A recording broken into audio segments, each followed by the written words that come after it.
Sageko. Présenté par Mathieu Takizala.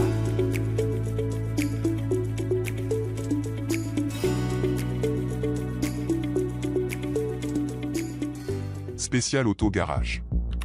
Société de la maintenance automobile et de la distribution des pièces des rechanges et véhicules multimarques en République démocratique du Congo.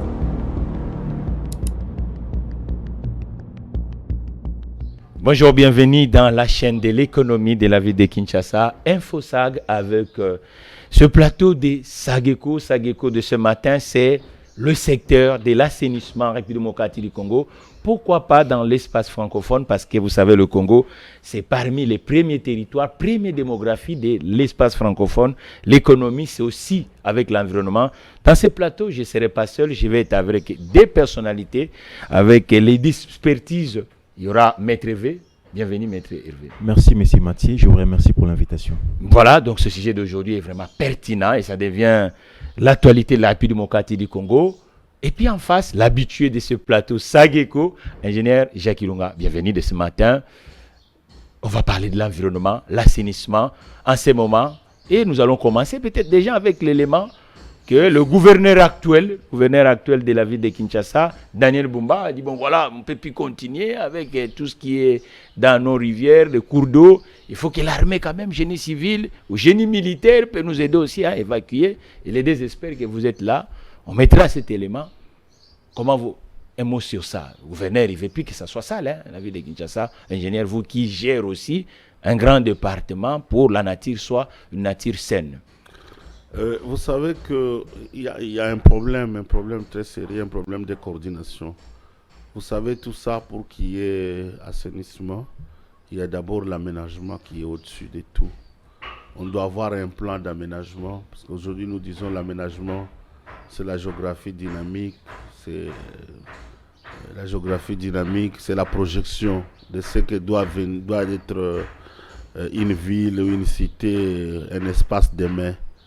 Vous vous rappelez que la ville de Kinshasa, s'il faut commencer par le commencement, a été planifiée pour 500 000 habitants. Là, nous sommes dans les années 57, il n'y avait que 300 000 habitants sur Kinshasa. On l'a projeté qu'il aurait 500 000. Malheureusement, aujourd'hui, nous sommes entre 15 à 20 millions d'habitants. Est-ce que les ouvrages d'assainissement ont suivi? Parce qu'à chaque 15 ans, dans un pays normal, les ouvrages d'assainissement doivent suivre.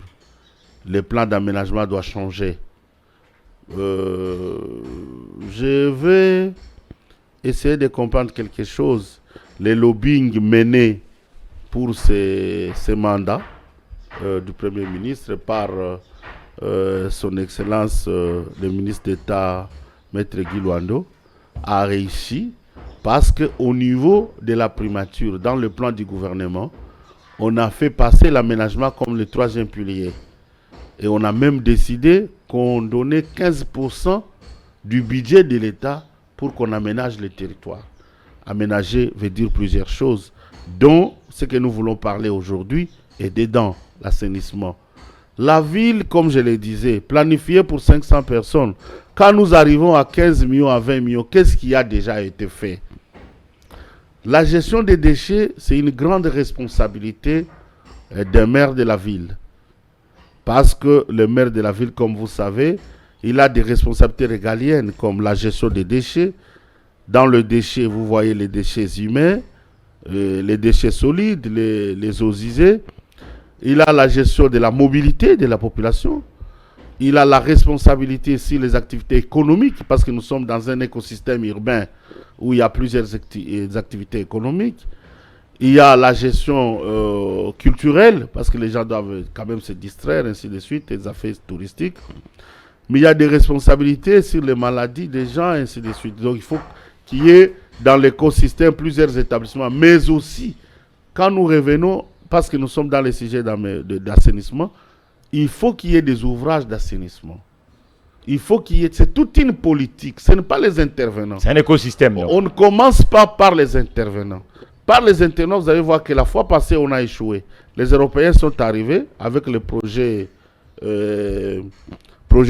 d'assainissement de l'Union européenne, avec l'Union européenne. nous avons pensé qu'il fallait commencer à enlever Ça les s'appelait déchets. Poireau, je crois. Poireau, quelque chose comme ça. Enlever pour aller... ils ont créé un dépotoir au niveau de Plaza. Vous voyez, du centre-ville jusqu'à Plaza, c'est pas moins de 25 km. Or, aujourd'hui, la moyenne des déchets en Afrique subsaharienne est de 0,6 kg par personne. Si nous sommes dans un environnement comme Kinshasa, c'est question de faire calcul simple. Vous prenez 15 millions d'habitants, multiplié par 0,6 kg, donc la ville de Kinshasa génère 9 millions de kilos de déchets. 9 000 tonnes de kilos de déchets. Est-ce qu'avec le système de dépotoir, c'est facile? Quand vous divisez par véhicule de 20 tonnes ou de 40 tonnes, de 20 tonnes, vous avez 550 véhicules qui doivent vider les déchets pour aller déposer dans les dépotoirs. Si vous avez le véhicule de 40 tonnes, mais c'est quelle route? La ville entre Plaza, vous savez ce qui se passe déjà avec les embouteillages. Donc c'est déjà une difficulté. L'autre gouvernement a intervenu avec le système de plastique. C'est quoi encore? Kinbopeto. C'est normal. Kitoko Food, on dit, hein, oui, ça. Ils ont pris juste un aspect. Mais est-ce qu'il y a eu de bonnes subventions? Est-ce qu'il y a la motivation de la population pour aller vers Kin? Quand vous parlez, c'est la responsabilité de la ville, mais la mairie centrale existe, les autres mairies existent, parce que Kinshasa, c'est une municipalité avec 24 entités décentralisées qu'on appelle les communes. Ça veut dire que dans chaque commune, nous devons avoir quand même les entreprises, parce qu'on dirait que ça reste uniquement l'affaire publique. Mais c'est un secteur économique. C'est là où je suis. Attendez-moi arriver. J'ai introduit par le problème de coordination. Ouais. La coordination, ça veut dire qu'il y a tu avoir une politique au niveau national. Ouais. Cette politique qui est écoulée par le gouvernement principal, parce que ce sont des questions transversales. Mais le maire de la ville, tous les maires de la ville doivent s'appuyer sur une politique mise en place. Mais s'il n'y a pas déjà une politique au niveau du sommet, il y a des tâtonnements. Et quand nous allons de tâtonnement en tâtonnement, on n'avance pas. C'est pourquoi je vous donne l'exemple. On était avec Kinbopeto. Aujourd'hui, vous me parlez, le nouveau gouverneur, il doit mettre les militaires. Oui. Les militaires, ça veut dire... Les militaires peuvent aider parce qu'en ce moment, vous voyez que c'est... Non. J'arrive, les militaires peuvent aider, mais dans quelle politique? Parce qu'avant d'arriver aux intervenants, il faut d'abord une orientation. Il faut d'abord quelle est la politique de gestion des déchets dans nos villes? Et aujourd'hui, la meilleure politique... On va revenir vers vous. Okay. On donne aussi la parole à votre co-débatteur qui est en face. Vous êtes de même avis avec ou vous trouvez aussi d'autres options? Comment fait-il dans des grands pays développés que nous imitons, que nous vendons les parcelles pour partir? Ce secteur, c'est un secteur économique. Je donnerai l'exemple, par exemple, de l'équipe de Montpellier. L'actionnaire principal, il est industriel dans le secteur de l'assainissement. Vous comprenez? Donc, c'est lui qui fait que l'équipe de Montpellier soit l'équipe cotée en Europe. Mais comment fait-il, vous les juristes? Parce que le cadre juridique que l'ingénieur qui est en face cherche, c'est vous. La loi nous dit quoi aujourd'hui en termes, la Constitution qui est la loi fondamentale, en termes de l'assainissement en République démocratique du Congo? Qu'est-ce que la loi a prévu? Merci, monsieur Mathieu. Déjà, je suis très content pour l'intervention de l'ingénieur Jacques Ilunga. Il a des arguments très solides. Et j'aimerais bien que l'État congolais puisse avoir cette volonté de travailler avec des gens pareils. Parce qu'on se rend compte que dans ce pays, on n'arrive pas à mettre des gens qu'il faut à la place qu'il faut. Or, nous sommes dans un pays démocratique. Il a fallu qu'il y ait des gens qui sont capables d'apporter un plus à la nation congolaise. Déjà, j'ai beaucoup apprécié et j'irai dans le même ordre d'idées. Mais j'aimerais quand même lire cet article et ça va beaucoup plus nous éclaircir pour que nous puissions comprendre la responsabilité que l'État a pour que nous puissions au moins avoir un environnement très sain. Je vais lire ici l'article 53 de la Constitution qui stipule que toute personne a un droit à un environnement sain et propice en son épanouissement intégral. Elle a le devoir de le défendre. L'État veille à la protection de l'environnement et à la santé des populations. Donc, en lisant cet article, je comprends que pour avoir un environnement sain, premièrement, la responsabilité est comme à l'État congolais. Et quand on parle de l'État, nous voyons toutes les structures, on voit le gouvernement, on voit les gouverneurs qui étaient même les responsables directs pour que nous puissions avoir parlé aujourd'hui en République démocratique du Congo à un environnement sain.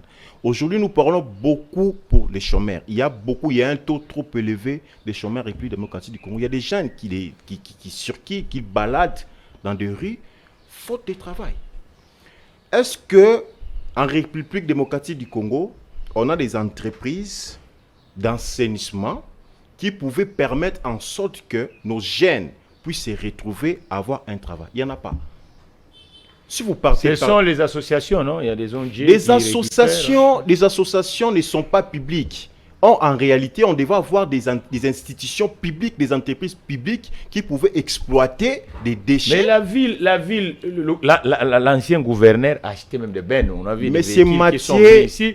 Ils ont montré, ils sont ici à TP ici là. Les gros camions. La ville aujourd'hui, maintenant il y a un service d'assainissement. Il ne faut pas parler des gouverneurs de la ville de Kinshasa.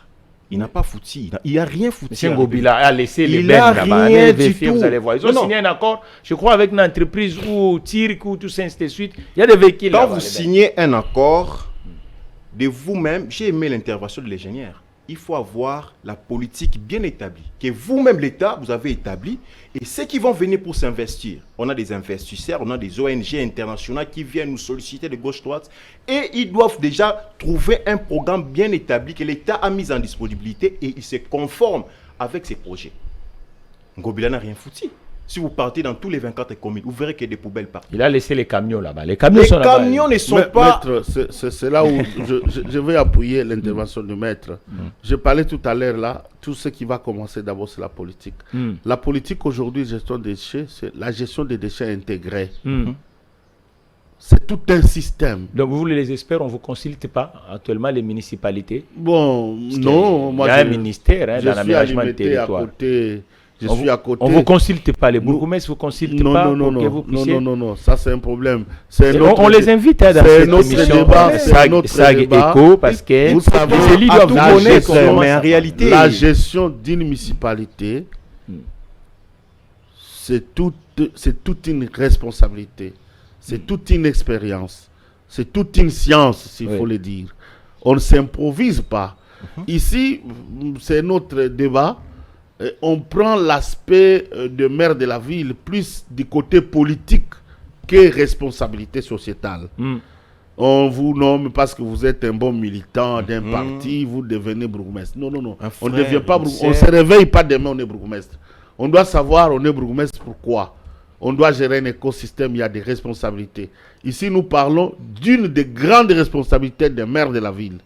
C'est la gestion des déchets. Mais ils disent, la plupart des maires de la République démocratique du Congo, permettez que je vous complète, ils disent qu'il n'y a pas assez de ressources. Comment on finance à l'heure actuelle, le dé vous êtes là, on commence par ingénieur, comment on finance l'assainissement des ordures ménagères, par exemple, à la République démocratique du Congo? Il y a une taxe? Très bien, les taxes sont là. Il y a des taxes. Il y a des taxes et officielles et non officielles. Nous ne pouvons pas entrer dans ce débat. Mais il y a un budget. On doit mettre en place un budget d'assainissement. Le problème, je reviens. Il faut d'abord mettre en place une politique. Aujourd'hui, la gestion des déchets, c'est la gestion des déchets intégrés. Ça veut dire tout commence par quel est le mode de collecte de ces déchets. On collecte comment aujourd'hui? Comment on collecte? J'y arrive. Comment on collecte? Quelle est la politique de collecte? Quelle est la politique de transfert? Quelle est la politique de traitement? Est-ce qu'on a des centres de traitement? Des tri d'abord. Quelle est la politique des tri? C'est des entreprises privées, hein, 3/4 du temps. Après les tri, on a les traitements. Et tout ça, l'État doit subventionner. L'État ne peut que subventionner. Comme il y a beaucoup d'argent, les privés doivent venir dans cette affaire. Pourquoi aujourd'hui?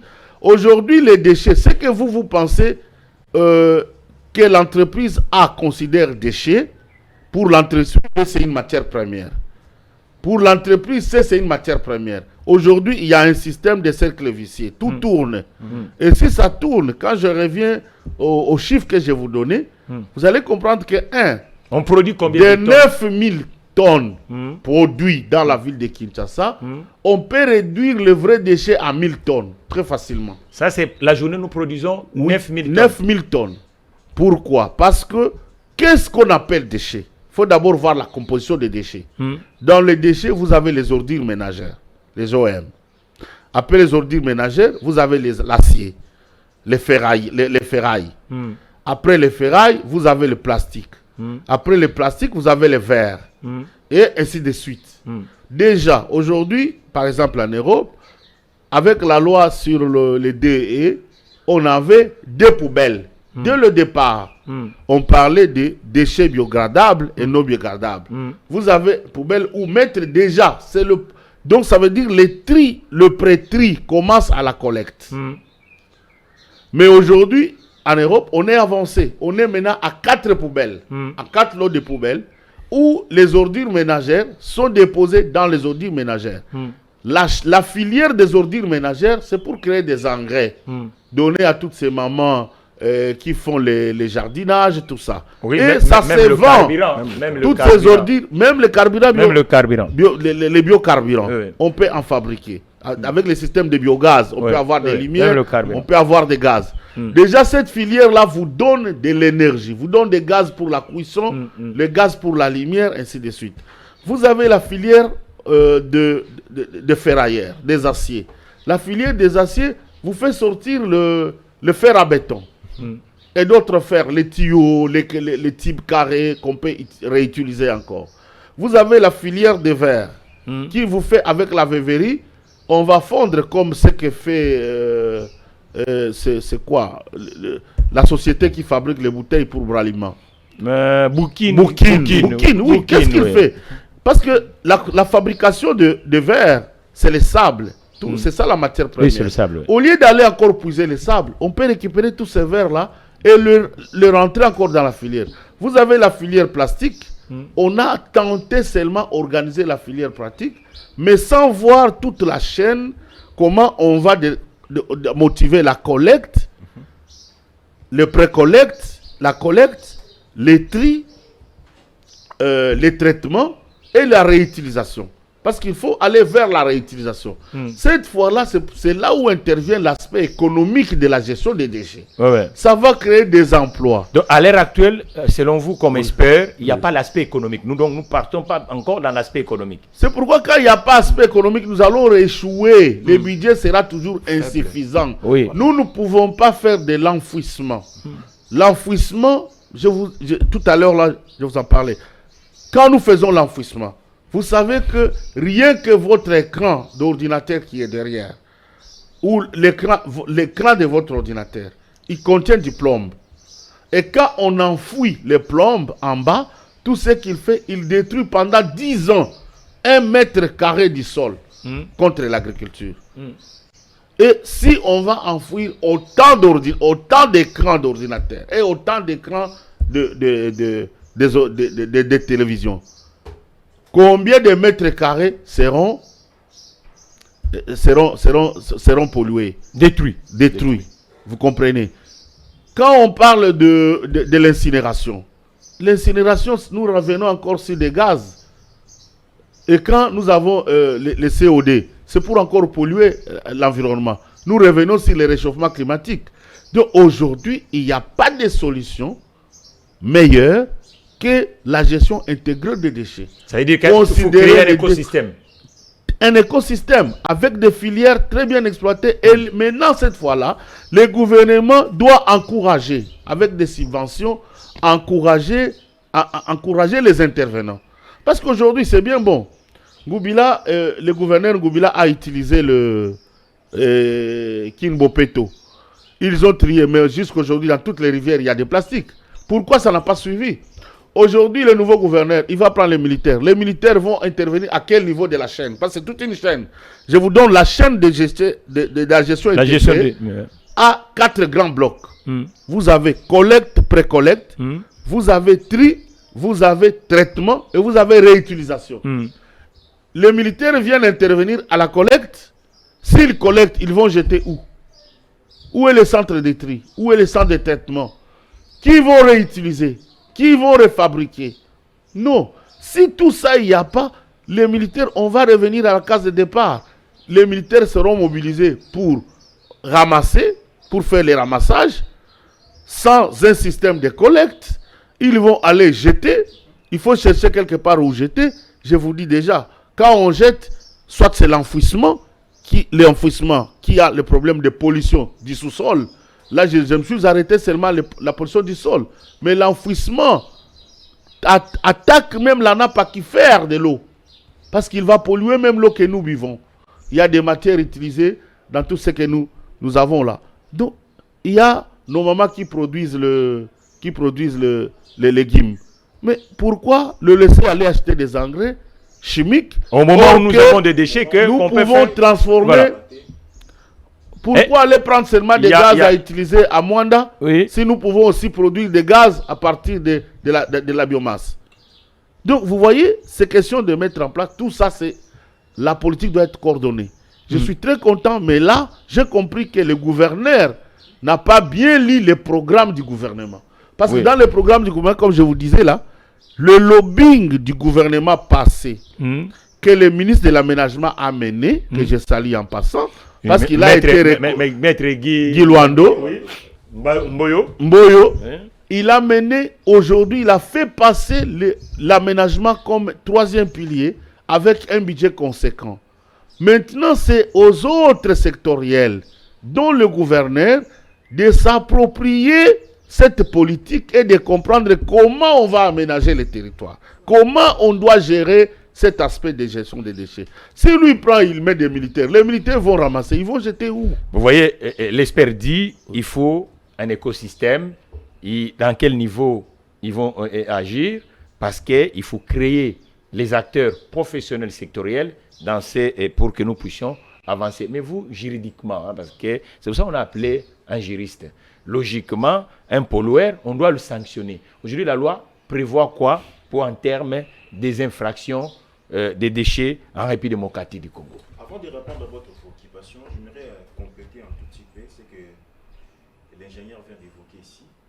Vous savez, si vous faites un constat, en République démocratique du Congo, la majorité des peuples congolais souffrent de la malaria. Cela est dû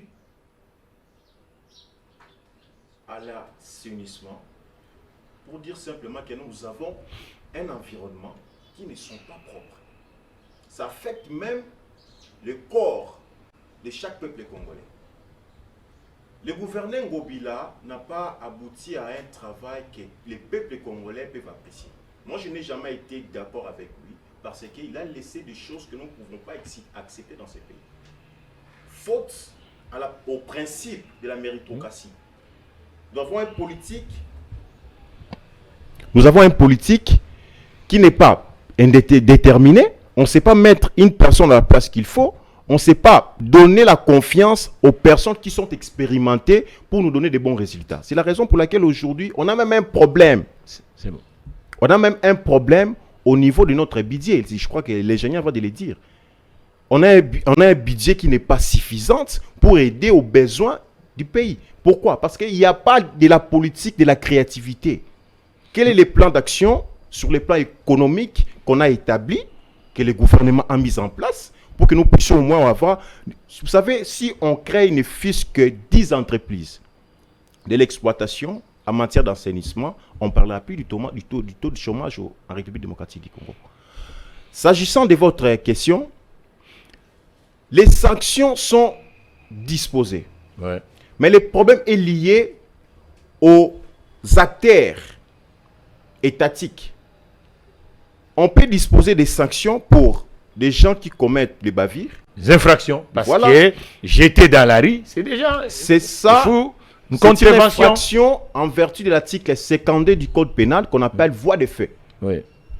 Et si vous vous rendez compte, dans les cours et tribunaux, moi je suis avocat, ça m'est arrivé aucune fois de voir quelqu'un interpellé pour cette infraction. Parce qu'il a pissé dans la rue, parce qu'il a fait tout ça. Mais ce sont des infractions. Hein. Voilà. Condamnables à la loi. Condamnables. Et payer aussi des amendes. Et on vous sanctionne.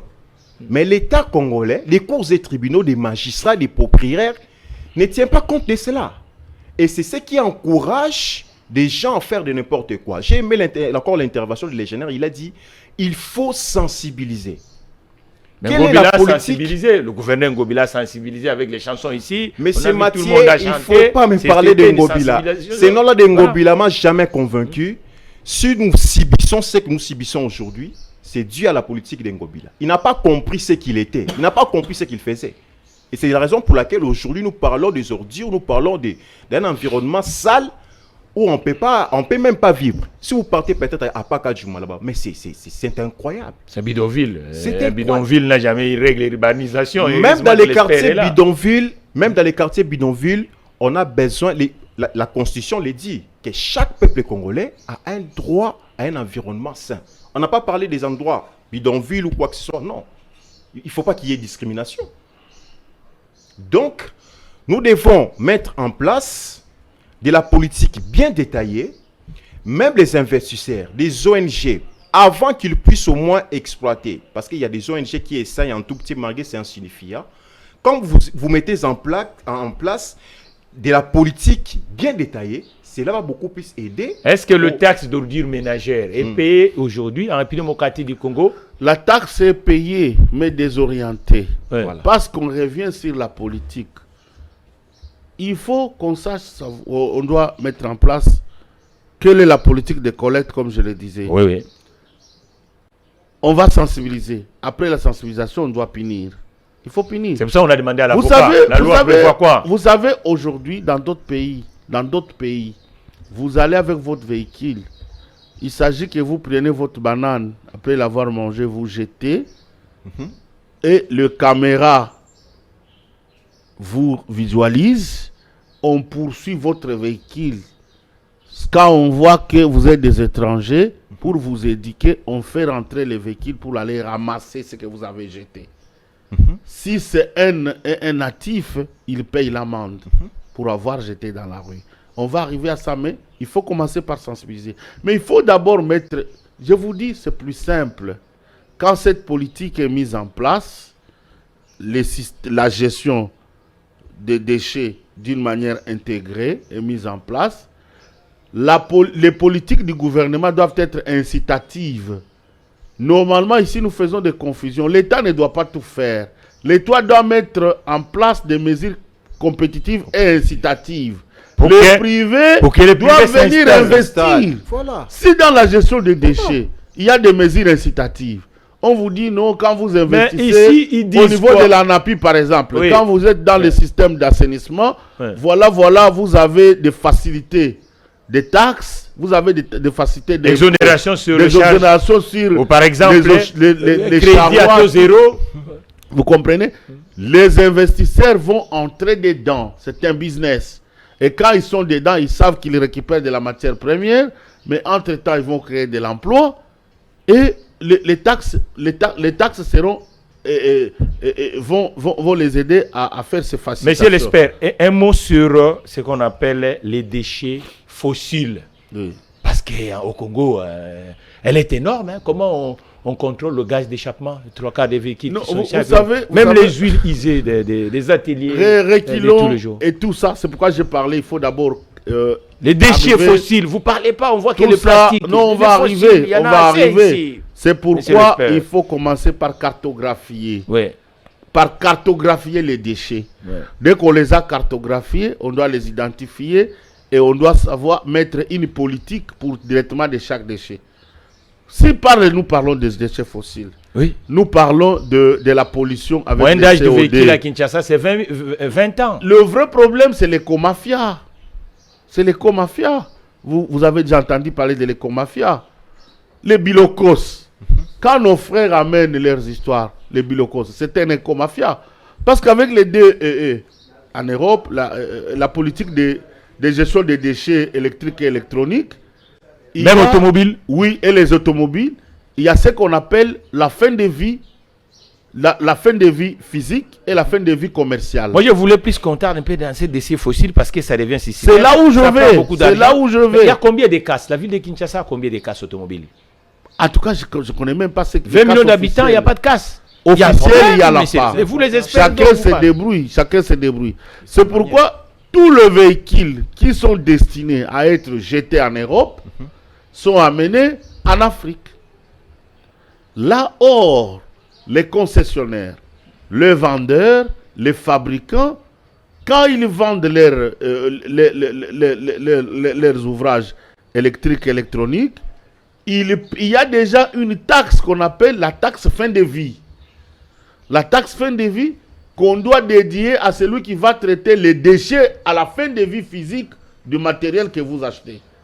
Mais si chez nous, la taxe n'est pas incorporée, cette taxe fin de vie n'est pas là, nous prenons tout, même les véhicules de 50 ans, de 30 ans, de 20 ans, vous avez, il y a des VW qui circulent encore ici, qui ont de 50 ans. Alors, on le met, ils viennent ici pour rouler. Or, au lieu de diminuer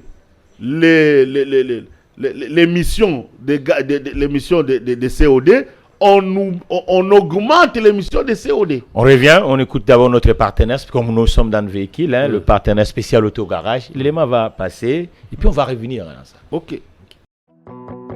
Commander en ligne. Maintenant, votre article filtre pour huile moteur. Bosch, qualité supérieure, disponible à partir de 9,99 $. Et acheter en magasin votre article, Profitez de nos services réparation. pour une offre spéciale. 0 frais d'entretien et vidange vous êtes offert. L'échéance offerte est d'une semaine, profitez-en. Pour cela, appelez au PLIS 243 90 491 690 1 ou commandez en ligne sur nos adresses réseaux sociaux qui vous est présentée. Notre adresse physique, Limité résidentiel, 619 Gerberas, référence Petit Boulevard, Lumumba. De suite, les véhicules ne sont pas achetés par des professionnels tels que Spécial Autogarage. Non. C'est pour cela Non, vous ne les pouvez gens, pas d'ailleurs, gérer je vous les dis déchets. derrière que tous les véhicules qui viennent ne sont pas les véhicules vendables. Ce sont des véhicules utilisés comme des emballages. Ça veut dire en Europe, ils ont déjà fait leur vie physique, leur fin de vie physique. Pas seulement commerciale, mais même physique. Et quand ils arrivent ici, c'est comme ça, vous avez des genres de véhicules qui vous filment, qui vous consomment, vous n'avez pas d'idée, mais on le laisse circuler. Mais parmi les acteurs que vous cherchez, c'est le garagiste, l'assiraire, le banquier, le centre de contrôle technique. Mais ces acteurs qui pouvaient permettre qu'on récupère le déchet fossile, et ces acteurs aujourd'hui, on les accompagne pas. Mais il n'y a pas de mesures incitatives. C'est là où je parlais dans la politique, il faut qu'il y ait des mesures incitatives. Chaque spécialiste dans sa filière, s'il sent qu'il y a des bénéfices en gérant les déchets, mais il va entrer, il va investir son argent. Il faut qu'il y ait des mesures incitatives. Mais ce que l'État oublie, c'est que derrière ça, on crée de l'emploi. Voilà. Derrière ça, on crée de la richesse. Ce qu'on appelle déchets aujourd'hui. Parce que le président veut que nous puissions créer 6 millions d'emplois les 60 mois qui vont passer. Rien que dans ces secteurs, si nous prenons les déchets organiques, les déchets fossiles, ainsi de suite, ça peut créer. Mais ça crée des millions. Ça crée pas seulement d'emplois, mais même de richesses. Aujourd'hui, nous sommes en train, plusieurs maisons, plusieurs ménages aujourd'hui utilisent des gaz. Nous avons que des gaz qui viennent de Mwanda dans la fabrication du pétrole. Et dans la fabrication du pétrole. Mais non, nous pouvons aussi créer les biogaz, les déchets, que ce soit les matières fécales, et puis les ordures. Les engrais, nous importons. Hein, quand l'Ukraine a eu ces problèmes, il y a eu un vrai problème des engrais au niveau nous avons des ordures ménagères qui peuvent nous donner, avec les systèmes de compostage, qui peuvent nous donner des engrais qu'on peut utiliser. Derrière les engrais, même dans l'utilisation des biogaz, quand on fait les biogaz, il y a les engrais, tous les liquides qui restent sont utilisés comme engrais. C'est un problème de savoir, après avoir mis la politique générale de gestion de tous les systèmes, il faut maintenant déterminer la politique de gestion de chaque filière. À chaque filière, vaut des mesures d'application. Comment les gens vont collecter. Est-ce que les ministres sectoriels sont en train de faire, le ministre de l'Environnement, qui est Mme Eve Bazaïba, et puis le ministre de l'Aménagement, l'Environnement et tous ces ministres-là, est-ce qu'ils travaillent interconnectivité? Un autre problème qu'il faut soulever un jour, la plus grande maladie de notre pays, c'est cette coordination. Entre les acteurs. Entre les acteurs, que ça soit vertical et horizontal. Ça veut dire le ministre travaille en solo au lieu de travailler en coordination. C'est une équipe. Par exemple, vous avez l'aménagement du territoire qui a comme mission d'affecter les espaces physiques. Il les affecte au sectoriel. Et chaque sectoriel doit travailler en fonction de ses affectations. Mais si déjà, au niveau de l'aménagement, l'environnement, le développement rural, l'agriculture, les mines, les hydrocarbures, l'industrie travaillent en solo, il y a des superpositions. Et superpositions, c'est encore une autre matière qu'il faut traiter un autre jour. Les superpositions créent de pertes de millions et de milliards au gouvernement. Je vous donne un exemple simple. Aujourd'hui, nous avons étudié depuis l'école primaire que le parc de Maïko est un aire protégé, n'est-ce pas? Mais je vous informe que le ministre de l'Industrie, il y a 2-3 ans, il a signé, même 6 ans, il a signé un arrêté autorisant la création de la grande société, de la grande cimenterie de la province orientale dans le parc de Maïko. Mais ici à Kinshasa aussi, il y a un vrai problème sur le stade de Martyr. Oui. On signe pour créer une station de service. Vous comprenez, quand on parle de station de service, il y a un problème d'incendie. Il y a un problème d'incendie. Et quand on va disponibiliser, stocker tout ce qui est carburant, on ne peut pas stocker les carburants là où il y a l'afflux de gens comme dans les stades. Mais quand on va octroyer permis de construire une station à côté du stade, dans les stades, pas à côté du stade, c'est à l'intérieur de l'enclos. C'est ça, ça veut dire le ministre travaille en solo, le ministère travaille en solo. Or, les ministères doivent travailler en coordination. Nous devons avoir un plan que nous appelons au niveau national, le schéma national d'aménagement du territoire, qui préaffecte dès le départ les sols, les espaces physiques. Et un système de contrôle. Vous ne pouvez pas affecter n'importe quoi. Vous ne pouvez pas... Aujourd'hui, les stations et les stationnettes, si je peux les appeler comme ça, ils sont n'importe où. Je vais vous en donner un exemple. Vous êtes sur Willery. Il y a une station où les gens, la terrasse est au-dessus des réservoirs. Les réservoirs de carburant sont en bas et on a créé une terrasse au-dessus. C'est inconcevable. Moindre incendie, nous plairons des morts. Le gouvernement, comme le dit mon ministre chaque jour, le gouvernement ne peut pas être une organisation caritative qu'il faut chaque jour enterrer, chaque jour crier Maman Denise, Yakonta, la mission Makamboyo. Ça va finir ça.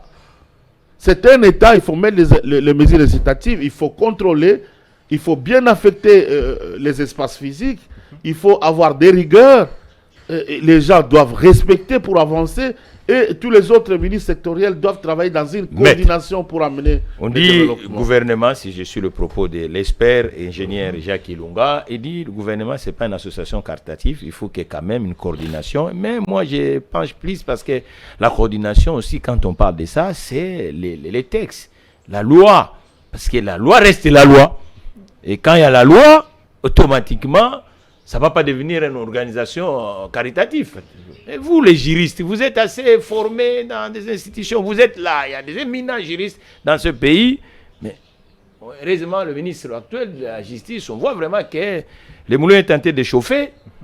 Avant que les maîtres interviennent, il faut arrêter les gens. Quelque chose. Il y a un problème de législation. Nos législateurs, avant que les juristes arrivent, les législateurs. Oui, l'administration. Non, le Parlement. Il doit les députés, nos amis là-bas, les honorables, qui aident au développement du pays. Oui. Au lieu de traîner le pas dans les lois inutiles. Les gens se réveillent des pères et des mères. Nous, on a lancé ici. Les gens se réveillent. On dit, non, la loi sur la dot. Au président VK, il faut que les honorables reviennent dans des plateaux de télévision et vous discuter avec des éminents.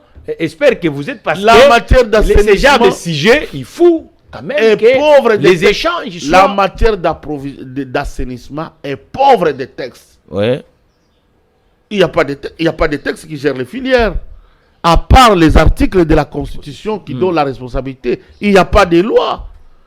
Il n'y a pas de mesures d'application qui accompagnent. Mais nos législateurs passent le temps. Il faut créer quand même des commissions d'enquête. Non, les législateurs doivent légiférer sur des matières importantes. Nous avons toute une grande commission d'aménagement du Territoire, oui. au Parlement. Leur Qui est productivité présidé des par lois. qui? Quel est le député qui préside ça et qui peut Bon, venir aussi? jusque-là, ils n'ont pas coordonné. Ah, il n'y a pas encore la Non. personne qui préside. Alors, il faut que ces commissions-là se mettent à légiférer les lois sur des matières importantes qui nous amènent au développement. La ville est en train de se mourir. Vous savez, aujourd'hui, vous pouvez imaginer, quand il pleut, le boulevard triomphal, Il y a une dame qui l'eau arrive. Une dame qui me disait que maintenant il pleut pas, ça devait être le moment que notre travailler. organisme Faut national, travailler. une société qu'on appelle OVD, hein, de voirie et drainage, L'eau devait nous a- profiter l'eau à ce nous- moment de faire le travail. Dans le boulevard triomphal, l'eau, c'est devant le Parlement, devant le stade des Martyrs. À côté, on vient de construire un centre international d'art par Ouais. les Coréens. Ouais. Donc, c'est un milieu touristique, extra-touristique. Mais quand il pleut, l'eau est dans les hanches. Fleuve Congo. C'est impossible. C'est impossible. Pourquoi? Vous connaissez les vrais problèmes. Lequel? Vous vous rappelez que, commençant par, vous vous rappelez toute cette bande où il y a l'hôtel, l'hôpital cinquantenaire. Ouais. C'est une bande hydromorphe. Hmm. Quand on a voulu construire, on avait abandonné. Parce que la couche, l'aquifère est superficielle. Moindre pluie, l'eau déborde. Ouais. On a créé un saignant, malheureusement insuffisant, sur la route Sisayo. Ouais. On devait avoir un grand caniveau saignant Hmm. qui récupérait tout ce qui est comme surplus d'eau sur la nappe qui est déjà hydromorphe et amener vers le fleuve. Mais arrivé au niveau du Beau-Vent, où passaient tous ces grands ouvrages d'assainissement vers le fleuve, le Beau-Vent aujourd'hui est loti. Et les gens ont construit au-dessus de ces ouvrages. Mais qui donne des autorisations, maître, à Mais c'est construire Mathieu, là où il faut qu'on permet à la nature aussi de s'exprimer, Voilà. comme on dit. Monsieur Mathieu, vous savez, quand l'ingénieur est en train de parler des problèmes de la législation, je me suis dit que tout ce que nous venons de dire ici, les plus grands problèmes commencent là. On a des députés, excusez-moi avec des termes, qui sont inutiles. Oh, mais le mot est fort. Vous êtes quand même les Excusez-moi. légalistes, Non, vous savez- cher maître. Être un député, c'est pas à créer des commissions inutiles qui ne portent pas l'intérêt de la population. Il y a des députés qui ont été votés, soi-disant votés, entre Oh, parenthèses. mais non, mais Mais la en Cour réalité, constitutionnelle, maître, La Cour a constitutionnelle, adopté. Là, le sujet, revenons vraiment à ces moutons. L'adoption- Ce sujet qui est très, très important. bien sûr. La bien sûr Cour que oui, mais constitutionnelle qui est un organe on où doit- on doit- l'attaque pas, hein, vous il savez, faut hein, qu'on se vous le êtes légaliste, dise. vous savez qu'on n'attaque pas la Cour constitutionnelle. On n'attaque pas, bien sûr. Lorsque directement la Cour constitutionnelle a décidé, il dit voilà, c'est bon, mais là, Monsieur Mathieu, on continue la route. j'aimerais que prochainement que je revienne ici pour qu'on en parle sur ces sujets. Et vous Ah oui, allez mais il vous faut rendre qu'un autre compte expert que- comme vous en face pour que vous Bien puissiez sûr quand que même, oui. parce que moi je suis qu'un journaliste Bien et sûr. les problématiques de Bien la sûr. justice. Mais on sait que Nous la avons- Cour constitutionnelle, lorsqu'il décide, Les il n'y a personne qui attaque. Les problèmes qui devaient être traités à l'Assemblée nationale Ouais, doivent être des problèmes qui portent un plus à la population congolaise. ouais. Mais sur le terrain, ce n'est pas le cas. Nous Ouais. voyons les députés qui s'enrichissent illégalement et ils envisagent simplement leurs salaires, leurs intérêts. Ouais. Or, les problèmes de l'assainissement, Ouais.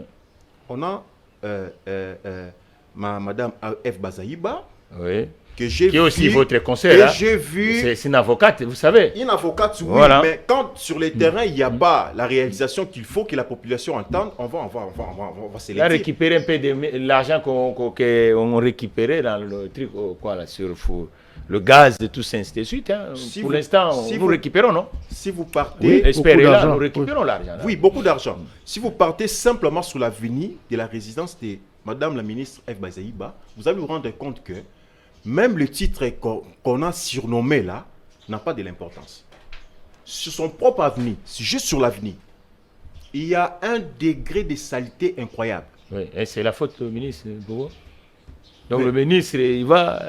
la municipalité, vous avez dit ici que la municipalité, elle est aussi comme tout le monde, non? Elle est La comme- municipalité doit gérer devant la Mais quand parcelle vous gérez- d'excellence. Mais quand vous gérez, Ouais. il faut qu'il y ait la légalité. Oui. il faut qu'il y ait la légalité. Vous gérez bien sûr, mais en gérant, on doit se rendre compte que non, la personne elle-même, elle est modèle. Sur ton propre avenir. L'avenir n'est pas prêt. Quand il plaît, c'est incroyable, comme l'ingénieur va le dire. Si vous n'avez pas la voiture, vous ne pouvez pas sortir. Maintenant, la loi. Quand vous dites, par exemple, La autrefois loi, ici, c'était que lorsqu'on voit le pollueur va déposer devant, et le sanction était là. Parce que si la ministre, et que c'est elle qui est la propriétatrice de ce qui est devant la maison, vous, maintenant, la loi, il faut sanctionner. Jusque-là, la loi qui contraint à une personne qui commet l'infraction du voie des faits, comme je l'avais dit sur l'article 52 du Code pénal. L'amende est de combien? Moi, ce qui m'intéresse, parce que nous sommes dans une émission économique, hein, c'est l'amende est de combien? Il faut que ça fait mal. C'est insignifiant, l'amende est de 25 000 francs, avec une sanction de 1 semaine. 25 000 francs. 25 000 francs. Ah, mais là, ça ne va pas pousser les gens à lever, donc il faut C'est revoir ça. ça les mesures incitatives. Voilà, il faut revoir c'est ce ça. que l'ingénieur vient de dire, il faut qu'il y ait l'arrangement par rapport aux lois au niveau de l'Assemblée nationale. On doit avoir des députés réfléchis, des députés qui sont justes, qui élaborent des lois qui portera des avantages à la population congolaise. Vous imaginez, pour des infractions pareilles, on n'a que le code pénal. Et puis c'est insignifiant. C'est la raison pour laquelle même les magistrats se disent que non, bon, avec l'amende de 25 000 francs, sanction d'1 semaine, tout qu'on sort. Ça n'intéresse pas. Ça ne leur intéresse pas. Je n'ai jamais vu un magistrat qui porte la main sur une personne qui commet ce genre d'infractions. Voilà, en tout cas, vous savez que l'émission était tellement... On va continuer ces sujets, hein, même la semaine prochaine, avec les experts que vous êtes. Quant à moi, je vous accorde, on est déjà à la fin de l'émission, la réalisation dit 1 minute. Hein, oui, 1 minute, merci beaucoup, c'est beaucoup. Tout ce qu'on peut dire, que le gouvernement doit travailler dans une coordination horizontale et verticale. Ça veut dire la politique, dès qu'elle est émise au niveau du gouvernement, elle doit être appliquée par les ministères, malgré que chacun dans ses responsabilités, mais dans une coordination d'un développement durable, équitable et équilibré. Mais aussi d'une manière verticale, ça doit aller aux provinces, au niveau territorial, au local. On doit parler le même langage, toujours pour un développement durable, équitable et équilibré. Si chacun travaille en solo pour ses propres intérêts, nous n'allons pas là. Ça passera pas pour vous. Nous n'avons pas la République. Nous n'avons pas la République. Voilà, c'est tout ce que je vais... En tout cas, merci, ingénieur, expert, hein, dans ces matières. Vous avez vraiment contribué à ce matin. On va continuer avec ce sujet. Maître, on est à la fin, 30 secondes ou 1 minute. Merci beaucoup, M. Mathieu, d'abord pour votre invitation. Ce sont des sujets que beaucoup de gens ne prennent pas en considération. Or, en traitant ce genre de sujets, on va rédaction aider, économique, hein, InfoSag avec l'émission SAG. On va aider la population congolaise et aussi le gouvernement d'en prendre connaissance pour qu'il y ait au moins une bonne manière de diriger les pays, pour que les peuples congolais se sentent à l'aise, comme nous envions aussi, c'est de l'occidentaux et tout qu'on sort, et pour que nous puissions être à une voie équilibrée. Nous vous remercions pour la journée d'aujourd'hui. C'est moi qui vous remercie. Nous remercions aussi les francophones et les francophiles qui nous suivent parce que c'est une chaîne francophone.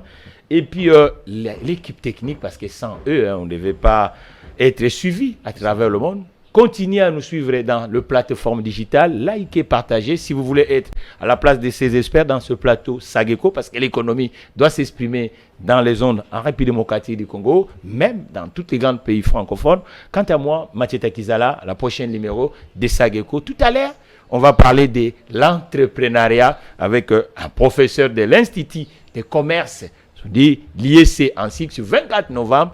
Comment fait-il? Il y a plus des entrepreneurs parce qu'avec ces sujets, on doit avoir beaucoup d'entrepreneurs en République démocratique du Congo. Merci, à la prochaine occasion. Merci. InfoSag. Première chaîne des entrepreneurs et investisseurs en République démocratique du Congo.